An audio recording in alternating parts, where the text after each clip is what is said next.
This is Red Podcast, episode number 224. I'm talking about the good, the bad, and the ugly, responding to people on social media. That's coming up. This is the Red Podcast, the marketing podcast for influencers. Rise above the noise. Expand your audience. Deliver impact. Here's your host, David Hooper. The right name for your product, for your podcast, for yourself, that could be the difference between what you do working and what you do not working. The wrong name throws everything off. Like a personal trainer named Cookie or a lesbian named BJ. Police dogs. They don't have names like Fluffy or Fido. You have names like Talon and Viper and Atlas. Let you know they mean business. So when you hear a name like May Beavers, you expect something like this.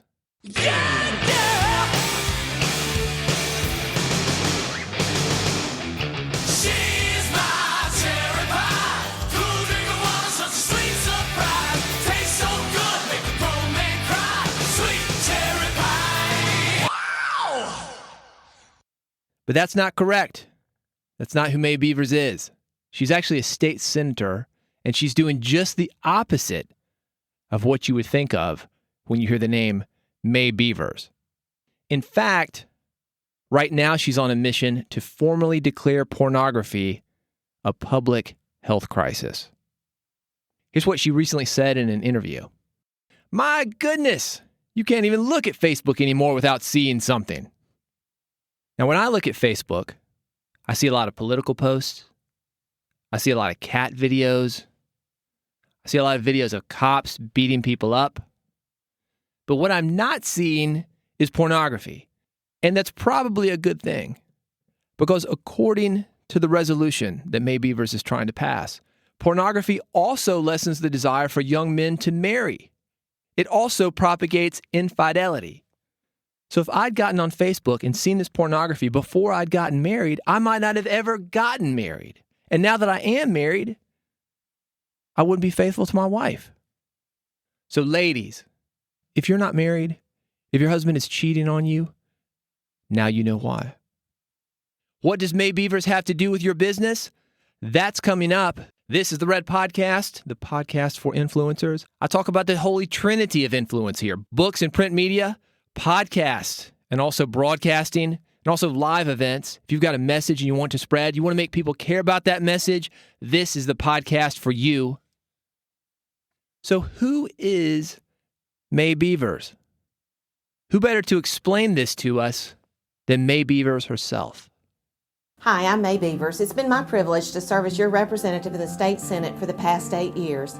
I believe in keeping government small because that's the best way to keep taxes as low as possible. I believe in protecting our constitutional freedoms as Americans and as Tennesseans. I believe in traditional marriage and the sanctity of life. Please vote May Beavers for State Senate in the August Republican primary. I'm May Beavers, and I approve this message. May Beavers, a bold, strong woman with a message in her heart, much like you. She's got a message. She wants to spread that message. She would actually benefit by listening to Red Podcast because that's what we do here. I talk about books, print media. I talk about broadcasting, podcasting, and I also talk about live events. Here's May Beavers at a press conference she did with Mark Pody. He's a representative for Tennessee, talking about something called the Tennessee Natural Marriage Defense Act. I want to thank everybody for joining us today. And I want to talk about two specific bills that we have. The first one I want to talk about is a bill that's going to go back to the Tennessee Constitution, Section 18. This is something we passed, and it says the historical institution and legal contract solemnizing the relationship for one man, one woman shall be only legally recognized marital contract in the state. Any policy or law or judicial interpretation purporting to define marriage as anything other than The historical institution and legal contract between one man and one woman is contrary to the public policy of the state of Tennessee and shall be void and unenforceable in Tennessee. If another state or foreign jurisdiction issues a license for persons to marry, and if such marriage is prohibited in the state of Tennessee by the provisions of this section, then the marriage shall be void and unenforceable in the state of Tennessee. We passed that here in Tennessee overwhelmingly with over 80% of the vote. Your demographics have changed. Our bill continues on. It says, whereas a mere 2 years prior to the Obergefell My marriage is just as good as the yours. Supreme Court. Would you like us to go on? I don't care whether you do or not, frankly. Okay. Pull the bill. The Supreme Court states. Pull the bill. You're wasting taxpayer money. Pull the bill. I appreciate y'all coming. What you're doing Thank you is very much. un-American.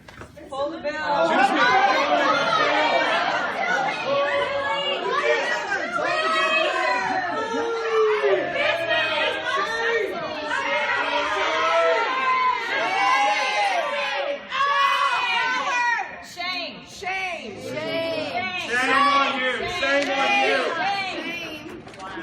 My marriage is as good as anybody's.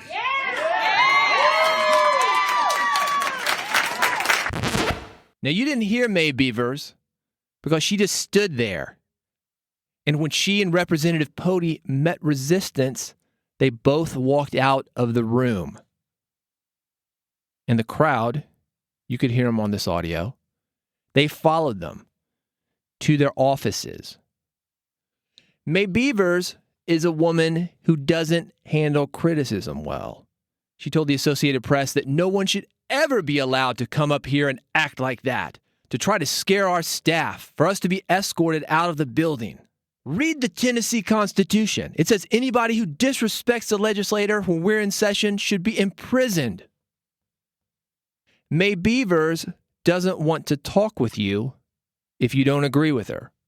Now, May Beavers, she knows how to use social media. Not only is she on Facebook avoiding pornography, but she's also on Twitter.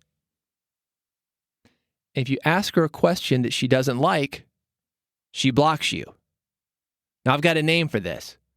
I call it Beaver Blocked. This is why I'm bringing this up. You are just like May Beavers. You've got a message to spread also. And just like May Beavers, some people aren't going to like that message. Then what? Years ago, I was giving a presentation. It was in Atlanta, Georgia. Guy stood up right in the middle of it. Big audience. He said, "You don't know what the f*** you're talking about." What do you do then? What do you do in a situation like that?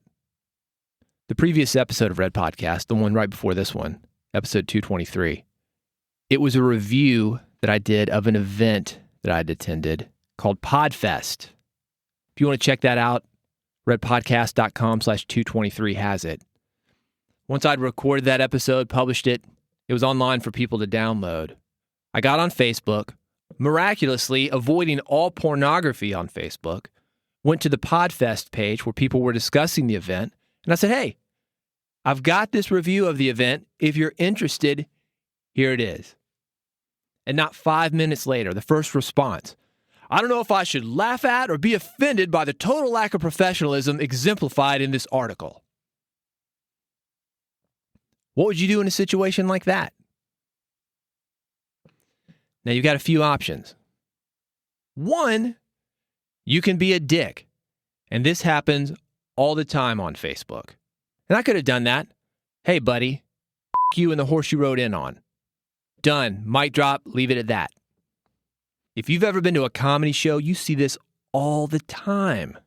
And people expect this when they go to see stand-up comedy. But even then, it's going to make some people in the audience feel uncomfortable. If you're a drunk, belligerent person in an audience at a comedy club, you are not going to win against somebody who faces drunk, belligerent people in comedy clubs for a living. You are not going to win. It has never happened. The guy on stage, he's got a microphone. He's a professional. He's louder than you. He's done this before, and he is going to take you down. The fight is so uneven, it makes people feel uncomfortable. And you could do that too. On Facebook, via live events. It's very easy to do if you're somebody that writes words for a living, that speaks words for a living, and does live events for a living. It is very easy to do. So that's one option. Option number 2, we see this all the time in book reviews on Amazon, and that's to be a martyr. I'm so sorry my book didn't live up to your expectations. I worked so hard on it. Please allow me to call you personally and spend a couple of hours convincing you that I'm a great guy and my book isn't that bad. All the time. So option number 1, be a dick. Option number 2, be a martyr. Option number 3, beaver block. That's the nuclear option. That's what May Beavers does. She stops listening to criticism and everything else. Because when you block somebody and stop listening, you're blocking out everything. And there's good feedback that comes through too. Don't you want to hear that? You do. And that's why I choose option number 4, be open. That's my suggestion, be open. And that's exactly what I did when I responded to this guy. So, hey, curious to know what you find unprofessional about it.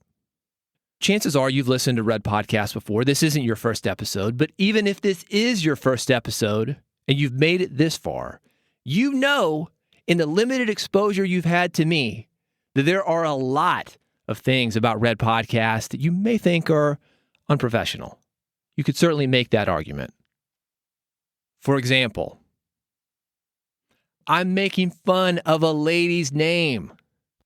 This is a grandmother, and I'm making fun of her name. This is a business podcast, for God's sake.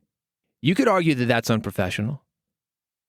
In the last episode, the one this guy was criticizing, episode 223, I made a joke about Catholics and Mormons and Christians all in the same joke. It was the trifecta of jokes. That's not very professional. I talk about lesbians on here. I talk about hookers, drugs, rednecks. I tape people without them knowing it, and I play it on this podcast. Not very professional. And I get that. I can completely get how this podcast might not be a match for some people. It's the kind of thing that's going to make you clutch your pearls, press stop on your podcast player, and quickly change over to something safe like Michael Hyatt or Dave Ramsey or Zig Ziglar reruns.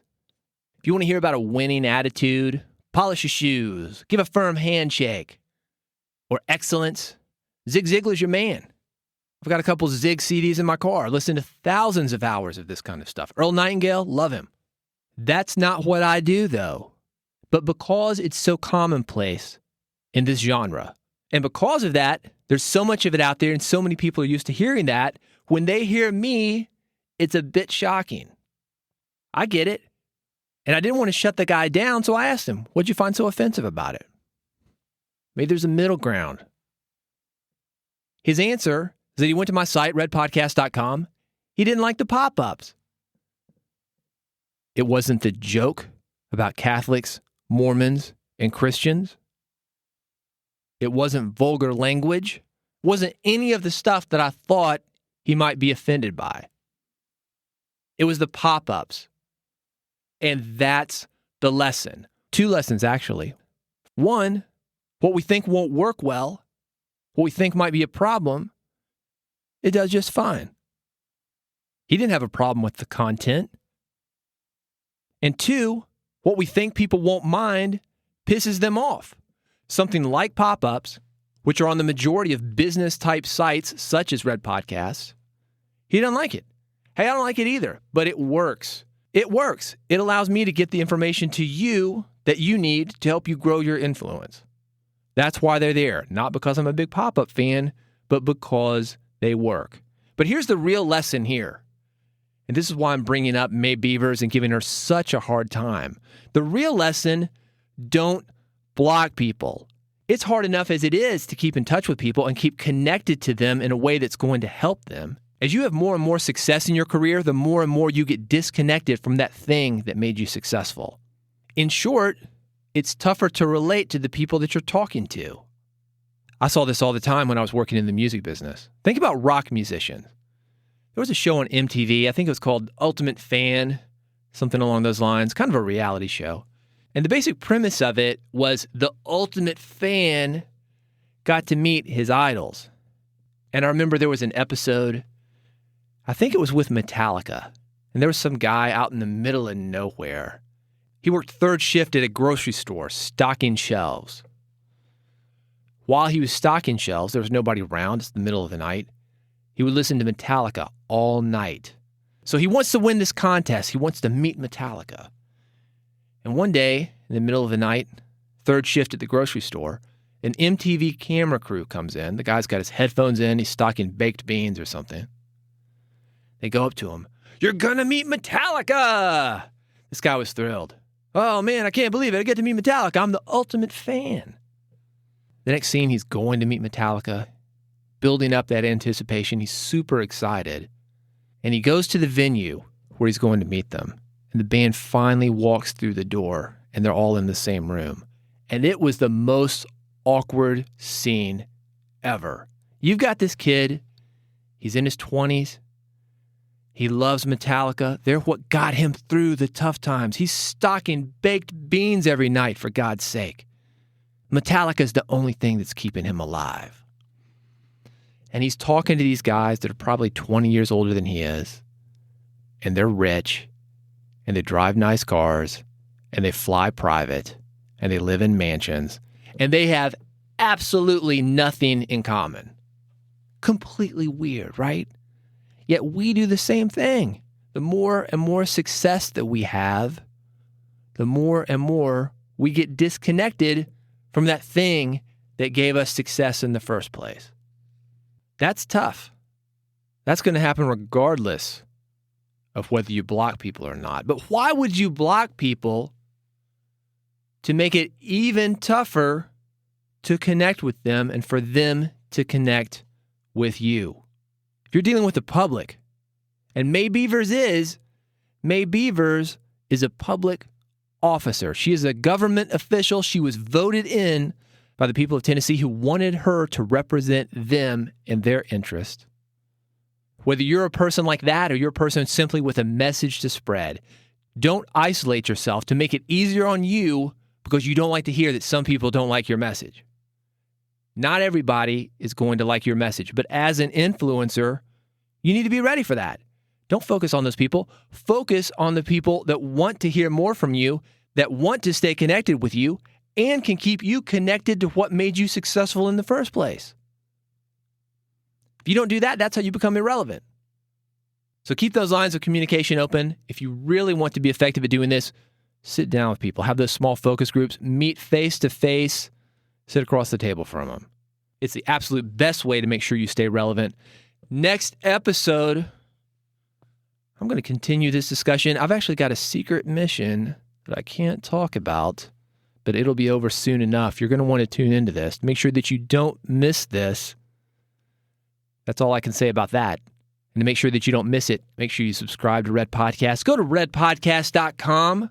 One click is all it takes. I don't care if you're on an iPhone, an Android. I'm not going to get into that war. It's all good to me. One click is all it takes. Android, iPhone. You listen via the web? That's cool too. I will make sure that you get a subscription to Red Podcast. It will be free and you will never miss an episode. Redpodcast.com to make that happen. If you got questions or comments, reach out to me on Twitter. I'm not like May Beavers. I don't block you. Reach out to me. @DavidHooper on Twitter is the best way to do it. I read everything. I respond to everything. The good, the bad, and the ugly. Send it on @DavidHooper on Twitter. Thank you so much for listening to Red Podcast. Thank you for building the Red Podcast community. I'll see you on the next episode.